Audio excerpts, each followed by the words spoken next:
मैं doctor Parman Jha, Sanskrit MA, सहायक professor कितनायन, Kamakhya Sanskrit महाविद्यालय, महरेल, मधुबनी। दिनांक 29/11/2020 ईस्वी। प्रिय छात्र छात्राओं, शास्त्री तृतीय खंड भाषा विज्ञान परीक्षोपयोगी प्रश्न। परिभाषा। मनुष्य एक सामाजिक प्राणी है। वह समाज में निवास करता है, इसीलिए उसे सदैव आपस में विचार विनिमय मानव जीवन में अत्यावश्यक है। कभी हम शब्दों अथवा वाक्यों द्वारा अपने को प्रकट करते हैं, तो कभी केवल मुझे सर हिलाने से, इशारे से भी हमारा काम चल जाता है। समाज में धनी वर्ग में निमंत्रण देने के लिए पत्र लिखे जाते हैं अथवा छपवाए जाते हैं।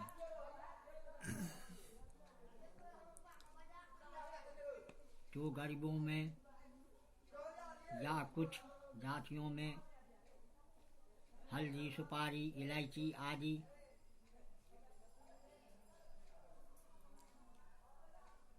बांटने का परंपरा है।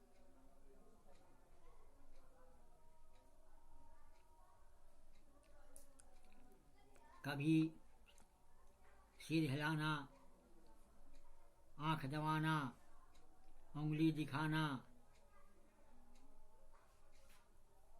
या गहरी सांस लेना आदि अनेक प्रकारों की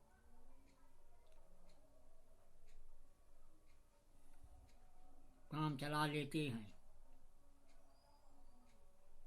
हमारे जीवन में विनिमय का कार्य चलता है।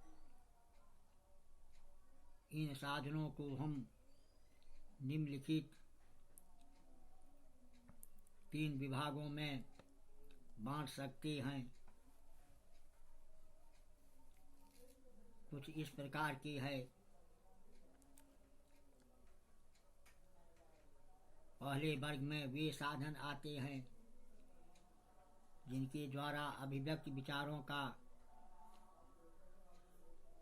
ग्राह्य स्पर्श से होता है, जैसे चोरों का हाथ दबाना। दूसरे वर्ग में वे साधन आते हैं उनके द्वारा व्यक्ति विचारों को समझने के लिए कुछ और आवश्यकता होती है।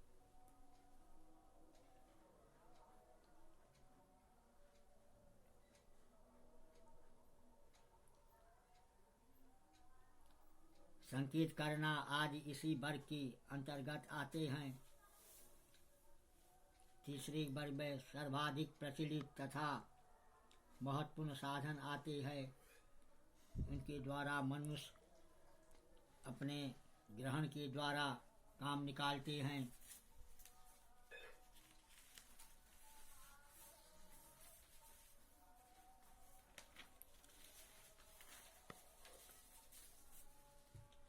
उपरयुक्त तीनों ही साधनों को व्यापक रूप से विचार विनिमय को भाषा कहा जा सकता है।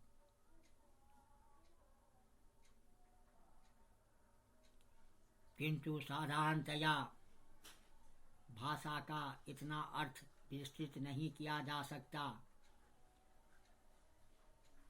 बल्कि उसका रूप सीमित रहता है, क्योंकि उसमें ध्वनि उत्पन्न करने वाले को स्थान देकर बोलने वाले को स्थान किया जाता है। तो कहने का है अभिप्राय कि बोलना भी मनुष्यों का, पशु पक्षियों का नहीं, मनुष्यों में गूंगा बोलना नहीं, ऐसे बोलना हो जिनके द्वारा आपस में भाषाओं को बातचीत किया जा सके। तो इस तरह से भाषा की परिभाषा संबंध में स्पष्ट जो समाज में बात किया जा सके उसे भाषा कहा जाता है।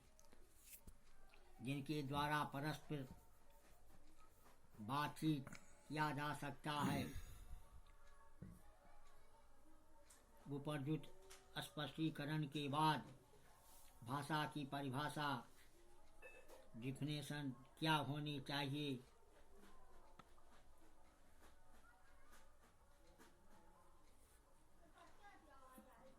इस प्रसंग में अनेक तरह के प्रश्न उठ सकते हैं, परंतु इसके संदर्भ में यह भी उल्लेख है कि किसी भाषा का ठीक ठीक परिभाषा देना अति दुरूह है, अति कठिन है। परिभाषाओं में प्रायः अत्यधिक या अभिव्यक्ति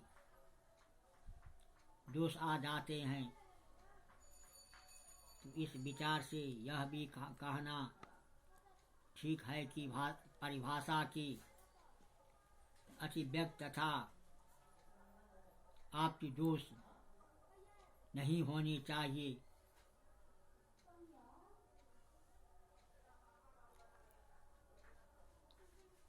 किंतु असंभव दोष का प्रश्न नहीं उठता। जो व्यक्ति किसी को परिभाषित करने चलेगा तो उसे कम से कम इतना ध्यान आवश्यक रहनी चाहिए कि असंभव दोष न हो सके। उदाहरण के लिए कोई व्यक्ति पुस्तक की परिभाषा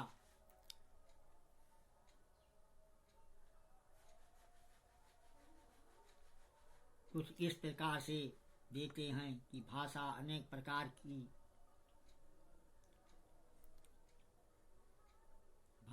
अनेक प्रकार की परिभाषा दी गई है।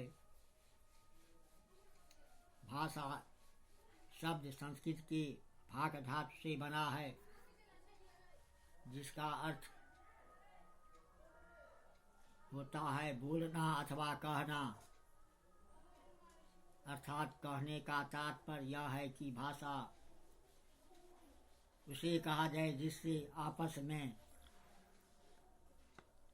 बातचीत किया जा सके।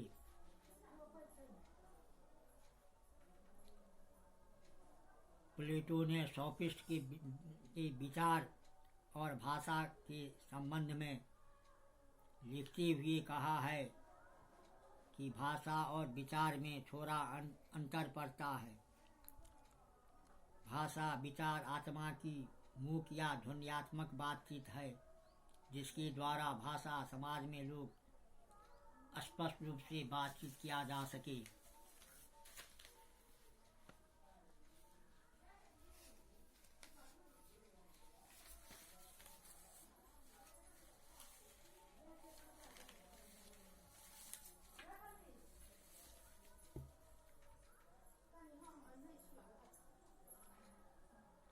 भाषा की संज्ञा देते हुए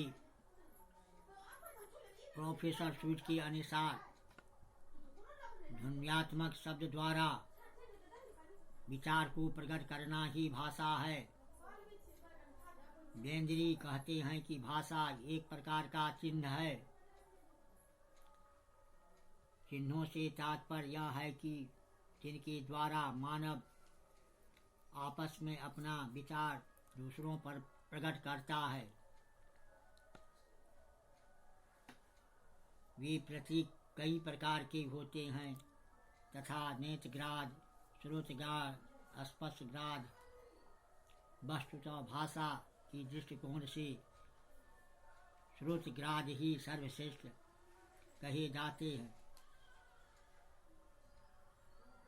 भाषा की कुछ प्रतीक शब्द भी होते हैं। भौतिक संबंध जैसे आग और धुआं पहला। दूसरा है भावात्मक संबंध जैसे पूजा के फूल और श्रद्धा भाव। तीसरा है यादृच्छिक संबंध, यह भाषिक प्रतीकों और उसकी मानसिक कल्पना से होता है, जो आज भी ग्राह्य है। तो चौथा, भाषा में एक प्रकार की व्यवस्था होती है।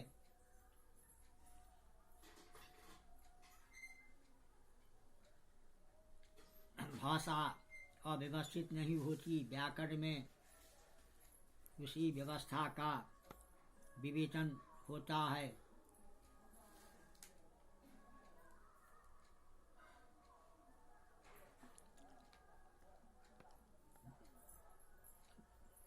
भाषा यादृच्छिक ध्वनि प्रतीकों की वह व्यवस्था है जिसके द्वारा भाषा आपस में समाज में लोग विचार करते हैं, प्रकट करते हैं।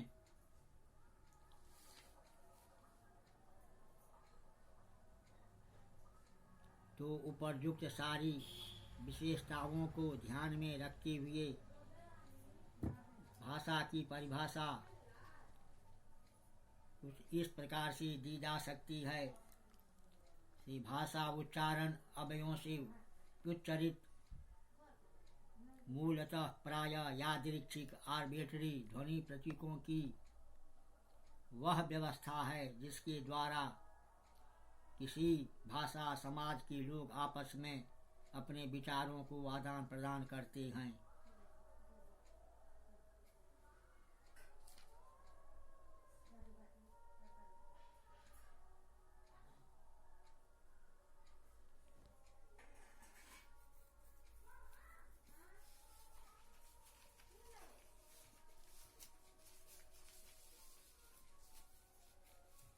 कुछ इस प्रकार के एक कालिक है सिंक्रोनिक। इसमें किसी भाषा का एक समय तक का अध्ययन किया जाता है। यह शब्द बहुकालिक या ऐतिहासिक का उल्टा है। ऐतिहासिक में लंबे समय 100 वर्ष, 1000 या कई वर्ष का अध्ययन किया जाता है। जैसे आज की हिंदी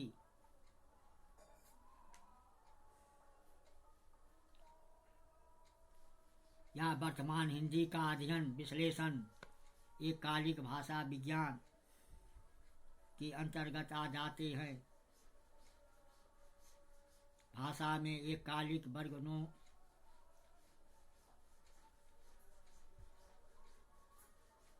वर्णन को वर्णात्मक भाषा विज्ञान डिस्क्रिप्टिव लिंग्विस्टिक्स कहते हैं। इसमें ध्वनि, रूप, वाक्य अर्थ का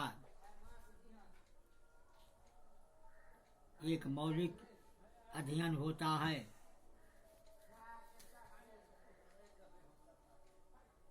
1955 के आसपास एक कालिक भाषा विज्ञान में संरचनात्मक के अतिरिक्त रूपांतरिक प्रजनन व्याकरण की ग्रामर का विकास हुआ,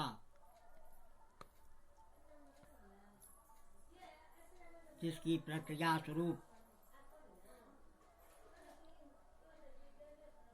कारकी व्याकरण, केस ग्रामर, प्रजनन अर्थ विज्ञान आदि का विकास हुआ।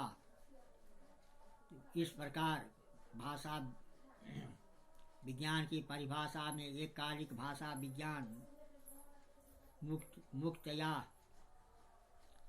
इस प्रकार से माने जाते हैं। संग्रहात्मक तथा रूपांतरिक, बहुकालिक अथवा ऐतिहासिक, हिस्टोरिकल, भाषा विज्ञान, इतने किसी भाषा की इतिहास के कई काल बिंदुओं, एक कालिक अध्ययनों को एक साथ करके किसी भी भाषा का विकास करता है। तो इस प्रकार छात्राओं, भाषा विज्ञान की आज का परिभाषा ये सब महत्वपूर्ण है।